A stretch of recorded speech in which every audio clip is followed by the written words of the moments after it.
All right, buckle up, everyone, because today we're diving headfirst into some really wild territory. Oh, I love this stuff. We're going to be talking about aliens. You know me. Not just any aliens, though. Hmm. These guys are potentially vying for control of Earth. High stakes. Seriously high stakes. Lay it on me. So our source material today is an audio excerpt Okay. from a 2015 episode of the ASNM podcast. Gotcha.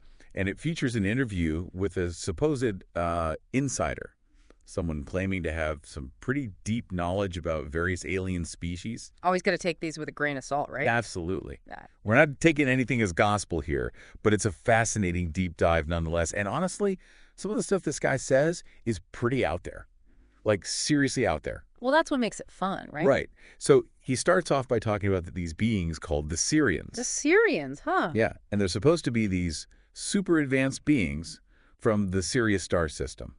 Now, he claims that the Sirians have been interacting with humanity for, like, centuries, Okay. and that they played a major role in the development of some of our most influential ancient civilizations. As He specifically mentions the Egyptians, the Egyptians. Okay. the Mayans, even the Atlanteans. The Atlanteans. Now that's a deep cut. Right. I mean, it's pretty wild stuff. He even ties the Sirians to those mysterious crystal skulls. You know, those quartz skulls said to hold ancient knowledge and power. Yeah, I've heard of those. Those are some freaky objects right there. Totally freaky. Now, if we even just entertain the possibility, just for a moment, that this guy is telling the truth and that the Sirians did interact with these ancient civilizations, then it begs a pretty big question. What was their motivation? Yeah, that's the million-dollar question, isn't it? What were they after? Were they like benevolent teachers sharing their wisdom? Or did they have some ulterior motive? Well, our insider source claims that all 13 crystal skulls have been found. All 13, wow. But get this, he says they were found by the hybrid Illuminati. The hybrid Illuminati. Okay, now we're getting into some serious conspiracy theory territory. Right. It's a wild concept for sure. Like, who are these hybrid Illuminatis? Or are they some kind of secret society, a group of humans working with the Sirians? It's all very cryptic. I'm intrigued, though. Me too. It gets even weirder. Oh, I'm sure it does. So the source goes on to talk about this tribe in West Africa called the Dogon tribe. Dogon tribe, okay. Now, these guys have fascinated anthropologists and astronomers for years because they possess this surprisingly accurate knowledge about the Sirius star system. Really? Yeah, like they knew about the existence of a white dwarf star called Sirius B long before it was officially discovered by modern astronomers. Well, that's pretty compelling, isn't it? It is, right? I mean, how did they know about that? It's like way before telescopes and all that jazz. Exactly. So is this source suggesting that the Dogon people were taught about Sirius by these Syrians? That seems to be his implication, yeah. He doesn't explicitly say it, but it's definitely hinted at. Yeah. And, that raises some serious questions about how much the Sirians might have influenced not just ancient civilizations, but maybe even modern society as well. I'm all ears. All right, so according to this source, the Sirians have kind of shifted their MO over time. Their MO. Yeah, like their mode of operation. Okay, gotcha. So how have they changed things up? Well, he claims that while they were once more overtly involved, like actively engaging with humans, they've now taken a more subtle approach. Makes sense. Less risk of freaking everyone out. Right. So he claims that now they're more focused on stuff like technology exchange programs. Technology exchange programs. So they're giving us their tech. What kind of tech are we talking about here? He doesn't really go into specifics, Figures. just mentions it kind of in passing, But then he drops this bombshell. He claims the Sirians are involved in time travel experimentation. Time travel. Whoa, hold on a second. Yeah, I know, right? Time travel. It's like something straight out of science fiction. That's insane. Right. But if it's true, think of the implications. Like, what kind of technology are we talking about? And how does it affect our understanding of history, the future? It's mind-boggling. Seriously, time travel throws everything out the window. I mean, if you can manipulate time, you can manipulate anything. So what's this guy saying? Are the Syrians messing with our timeline? He doesn't go into that level of detail. But it definitely leaves a lot of room for speculation. No kidding. All right, so we got these mysterious Syrians. They're advanced, potentially influencing us in ways we can't even fathom. Right, but that's just the tip of the iceberg. Oh, there's more. Oh, yeah. There's way more. Hit me with it. All right, so next up on this cosmic roster, Okay. we've got the Greys. The Greys, oh man, like the classic big-headed, black-eyed aliens. You got it. They're like the poster children for alien encounters, right? Right. But according to this source, there's more to them than meets the eye, literally. He says there are actually two types of grays, short grays and tall grays. Two types. Interesting. Okay, and what's the difference? Well, he doesn't really elaborate on the physical distinctions, but he Oh. does throw around these terms, gray goo and gray matter. Gray goo, that sounds ominous. It does, right. It's like something out of a sci-fi horror movie. Mm. He makes it sound like the short grays might be some kind of genetically engineered worker race. Genetically engineered. By who? The tall Greys. Possibly, yeah. He suggests that maybe they were created using this gray goo. Which, Well, from what I gather, he seems to be talking about nanotechnology, nanotechnology, so like microscopic robots. basically, but even smaller, like self-replicating molecules they can assemble into, well, pretty much anything. Wow. That's both fascinating and terrifying. Right. And then there's this gray matter thing. He kind of throws it out there without really explaining it. But it seems to be related to either their creation or how they're controlled. Definitely spooky. Okay, so we've got these Greys. Maybe engineered, maybe not. What else does this insider say about them? All right, so get this. He claims they have telepathic abilities. Telepathic abilities. Okay, now that's classic alien stuff right there. Right. But it gets even weirder. He says they operate as a hive mind, A hive mind, meaning... meaning they're all connected mentally, like a collective consciousness. Wow. So like no individuality, just one giant shared mind. That's the idea. Yeah. And he suggests that this hive mind might explain their behavior during those alleged alien abductions. You know how they're often described as being emotionless, even cruel? Yeah, makes sense. I mean, if you're not really an individual, if you're just part of this larger collective, maybe empathy just isn't really part of the equation. Exactly. But it gets even creepier. Creepier. How is that even possible? Okay, so brace yourself. This guy claims the Greys are behind most of the alien abductions that have been reported. Yeah, that's kind of their thing, right? Right. But here's the kicker. He says they're doing it to create a human-gray hybrid race. A hybrid race. Seriously, what for? World domination. He doesn't really say. Just drops that bombshell and moves on. Yeah. But it's a pretty terrifying thought, right? Like, what are their motives? What do they want with these hybrids? It's all very unsettling. I can see why you'd be unsettled. Okay, so we got Syrians, potentially benevolent, maybe not, Greys abducting folks, cooking up hybrids. What else have you got for me? Oh, we're just getting started. Seriously. There's more. Buckle up, folks. So we've got these Greys running around, abducting people, maybe even cooking up some crazy hybrid plan.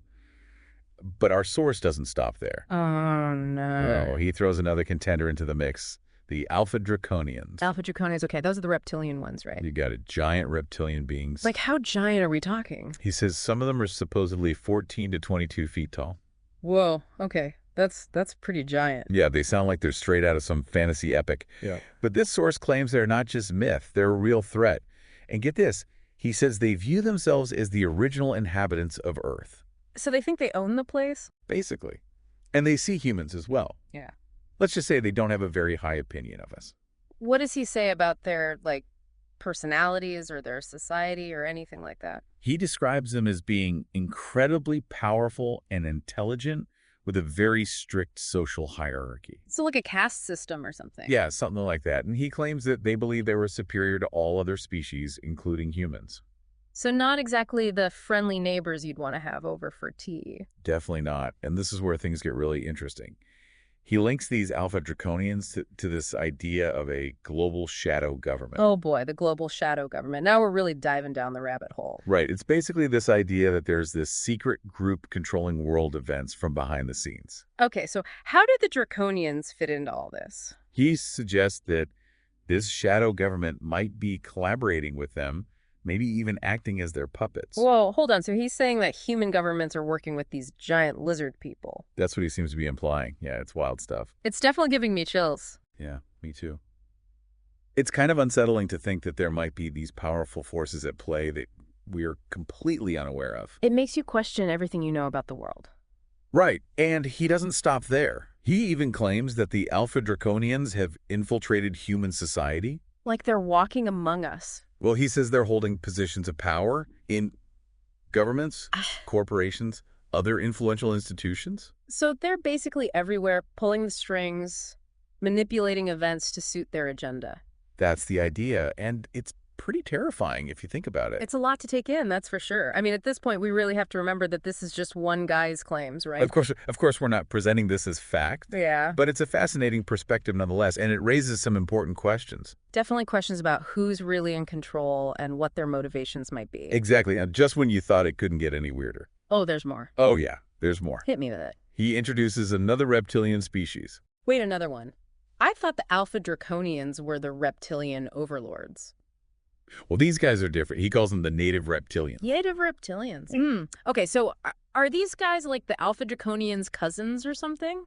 Not exactly. He says they're distinct from the Alpha Draconians and that they actually originated here on Earth. So they're like Earth's homegrown lizard people.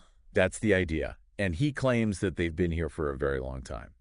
Okay, I'm going to need some more information here. How did these native reptilians come to be? He doesn't really go into detail about their origins, but he suggests that they might have been left behind by the Alpha Draconians to kind of colonize Earth. So like a reptilian advance team setting up shock. Something like that. And of course, it wouldn't be a proper alien conspiracy theory without some good old-fashioned infiltration. Oh, I'm sure he throws that in there too. You bet. Yeah. He claims that these native reptilians are also involved in this whole scheme to control humanity. So they're working with the Alpha Draconians. He doesn't explicitly say, but he does say that they've infiltrated various aspects of human life. So what are they up to? Well, according to our source, they're embedded in positions of power shaping human society to their liking. So they're like the puppet masters behind the puppet masters. It's starting to sound that way, and he blames them for a lot of the atrocities that have happened throughout history. Oh, come on now. It's not going a bit too far. Yeah, it's a pretty bold claim for sure. Yeah. But it does make you wonder how much influence these alleged reptilian beings might have. It's a disturbing thought, that's for sure. I mean, attributing all of humanity's problems to some external force like that, it just seems a bit too easy. Yeah, I agree. We have to take responsibility for our own actions, but it's still an interesting theory to consider. It definitely is. Okay, so we've got two sets of reptilian overlords battling it out for control of Earth. What else could this source possibly throw at us? Well, hold on to your hats because he's not done yet. Of course not. There's always more. He introduces another major player into this cosmic drama, the Anunnaki. The Anunnaki. Oh, yeah, those are the guys from ancient astronaut theories, right? Exactly. They're described as this advanced race from another galaxy who came to Earth in search of gold and other resources. So they're like the original gold diggers. Pretty much. But this source takes things a step further. Oh, I bet he does. He claims that the Anunnaki not only visited Earth, but they also played a direct role in human creation. Wait, hold on. He's saying they created us? That's what he's suggesting. Yeah, he says they used genetic manipulation to create humans as a workforce to mine gold and serve their needs. So we're like their mining slave. It's a pretty wild origin story, that's for sure. No kidding. It definitely puts a new spin on the whole created in God's image thing. Right, and it raises some really big questions about what it means to be human and where we fit into this whole cosmic scheme of things. It's mind-blowing, really, and a little bit unsettling, I have to admit. So we've got Syrians, Greys, Alpha Draconians, native reptilians, and now the Anunnaki. Yeah, it's like a cosmic Game of Thrones with us stuck in the middle. And we're not even sure who to root for. It's a lot to process. But before we get too overwhelmed, let's try to break it down a bit. What can you tell us about how these different species might interact with each other? So we've got this whole lineup of extraterrestrial players, right? The Soul House. The Syrians, the Greys, Alpha Draconians, native reptilians, and even the Anunnaki. Each with their own agenda. Yeah, allegedly pulling the strings from behind the scenes. It's wild. But how do all these different species interact with each other? Well, the source hints at a pretty complex web of relationships. Oh, look at that. Sometimes they cooperate, sometimes they compete. A lot of drama. Definitely. And a lot of secrecy, too. 100%. So give us an example. Well, the source suggests that the Alpha Draconians, they see themselves as top dog. Of course they do. They think they're superior to everyone else, including the Anunnaki. Oh, so there's conflict even among the aliens. No, most likely. I mean, if they both want to be in charge, well. Someone's going to have to step down. Exactly. It's like a cosmic power struggle with Earth as the prize. The source even mentioned the Anunnaki and the Draconians being in direct competition, right? Yeah, like a cosmic war. But it's not as simple as good versus evil, is it? Not at all. The source paints a pretty nuanced picture. Even the Anunnaki, who are often seen as our creators, well, They're not exactly benevolent It gods. made it seem like they created humans just to mine gold for them. Exactly. They needed a workforce, and we fit the bill. Not the most flattering origin story. Yeah. What about the Syrians? Where do they fit into all of this? Well, the source portrays them as a bit more, Spiritual. yeah, I was going to say enlightened. They seem to have a more hands-off approach. So they're not as interested in controlling us. It doesn't seem that way. They're associated with wisdom, knowledge, advanced technology. Yeah, they're not using it to manipulate us. Not in the same way as the others. They're more like observers, maybe even protectors. So they're like the cosmic referees, Yeah. making sure things don't get too out of hand. It's an interesting way to look at it. They're playing the long game, Watching us evolve, guiding us. perhaps. But it makes you wonder about our own free will, doesn't it? Yeah, if all these aliens are messing around behind the scenes, do we really have any control over our own lives? That's the big question, isn't it? The age-old debate of determinism versus free will. So are we just puppets in their cosmic game? It's tempting to think so, but we have to consider the possibility that we might actually have a role to play in this. You think we have more agency than we realize? Possibly. I mean, think about the butterfly effect. One small action can have huge consequences. Exactly. Maybe our choices, our actions, even our thoughts have a ripple effect that we're not even aware of. So we're not just helpless bystanders. Maybe not. Maybe we have the power to shape our own destiny, even on a cosmic scale. That's actually pretty empowering. It is, isn't it? It means we're not just pawns in some alien game, we're active participants. And we might even be able to influence the outcome. Exactly. We've got more power than we think. And that's the key takeaway here. Whether or not you believe this source's claims about these specific alien species, it makes you question everything. Yeah, it really makes you think about our place in the universe Yeah.